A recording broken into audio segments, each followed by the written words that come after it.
The sports page with the Orlando Sentinel and FM 96.9 The Game's Mike the Bulldog Bianchi. On JRR. Bulldog Sports Page brought to you by Kaufman and Lind Injury Attorney. Speaking of injuries, the Magic just can't get a break, Bulldog. Bad news for the Magic. We found out yesterday that Paolo Banchero, their star player, has been diagnosed with a torn right oblique abdominal muscle, that he's going to be out indefinitely. His return to play will depend on how he responds to treatment. He's going to be reevaluated in 4 to 6 weeks. In other words, he's out at least 4 to 6 weeks, probably longer.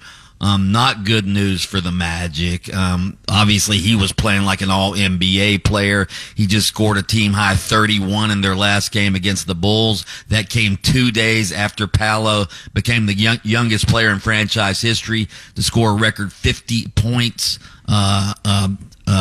4 nights ago. So again, huge loss for the Orlando Magic. But this is a chance to see. The Magic always talk about how deep their roster is, and now we get to see. Love it. Here's a little prediction for you. The Franz is going to earn that $220 million contract extension he signed during the offseason. We will see the Franz carry the team over the next 2 months, and he too will emerge as an all-star and keep the Magic in playoff contention. We like it. I said it to Pat earlier in the show. I said, hopefully the Franz will get in there. Give me an A.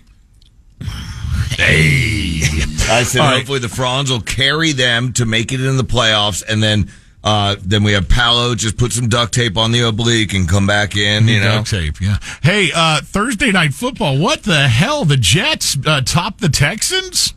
The Jets were actually favored in that game. I don't know why, but they were. I guess the wise guys out in Vegas know something. Yeah, they won 21-13. If you haven't seen the catch that Garrett Wilson of the Jets made, I mean, it was Odell Beckham Jr. like. Wow. That he one-handed catch in the back of the end zone. Just stabbed it.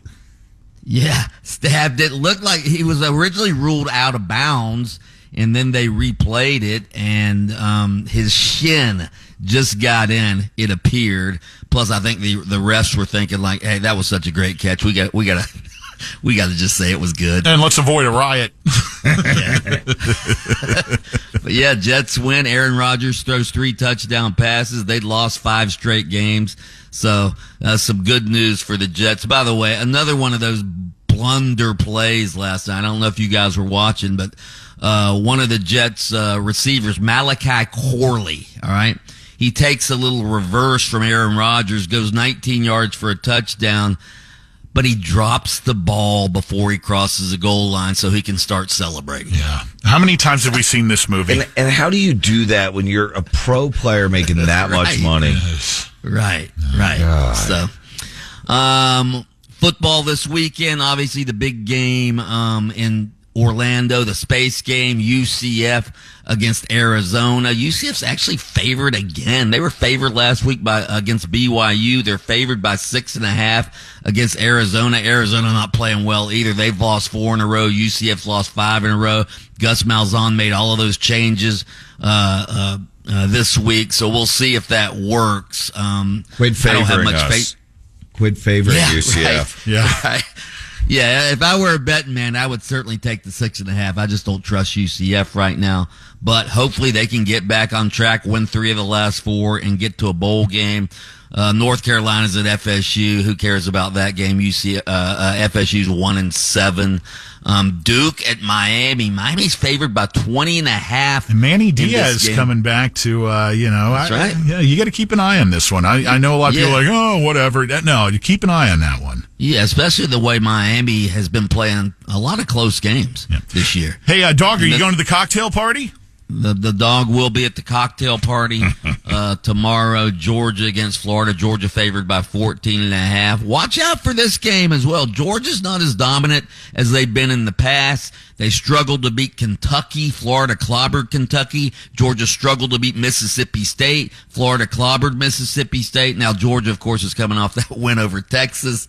So we'll see if the Gators can hang close in this game. I think it's going to be closer than the 14.5. I still think Georgia will probably win, but watch out for this game as well. All right, we'll talk more college football with Mark Daniels, the play-by-play voice of our UCF Knights. He'll huddle up with us in the final hour of the show. What other pro games does the dog have circled this weekend? Well, the Bucks are playing the Chiefs. That's the big game within the state of Florida. The Chiefs are still unbeaten. The Bucks obviously banged up. Both of their receivers still out. We'll see if the Bucks can hang with the Chiefs.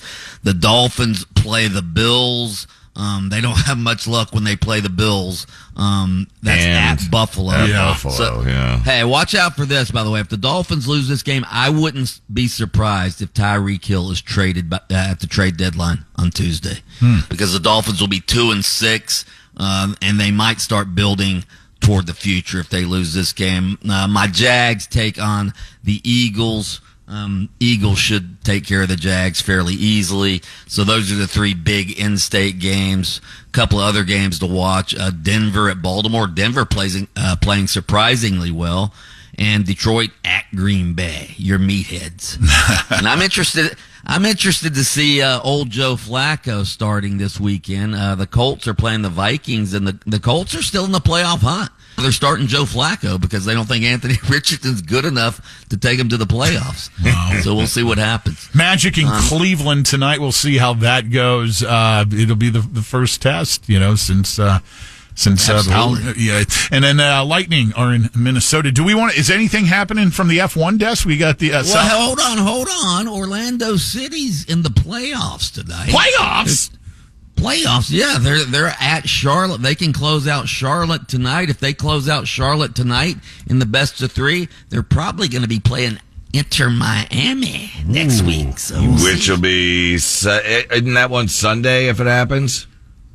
No, they play tonight. Inter Miami plays Saturday night, I think, in their playoff game. Got it. Hey, so the F1 desk, do they have any kind of insight as to who's going to win at Sao Paulo, Brazil on Sunday? Oh. Are the lights? Oh, there it is. We're looking online right now. I mean, yes, of course we do. Back to back. A guy name. It rhymes with fines, but it's signs.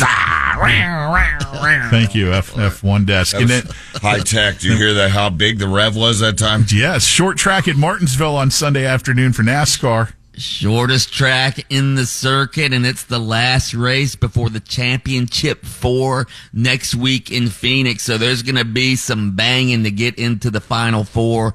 I'm predicting Kyle Larson wins this week. Of course you are. Okay. Mike the Bulldog Bianchi, host of Open Mic on AM 740 and FM 96.9 The Game, weekday mornings on Adjacent Does, and he takes a few minutes to cover the sports page here on JRR, thanks to Kaufman and Lind. You can listen to Under Oath with attorney Jeff Kaufman every Saturday morning, 7:30 a.m. on FM 96.9 The Game. You can catch extended versions on your favorite streaming platform. Lynch and Talk.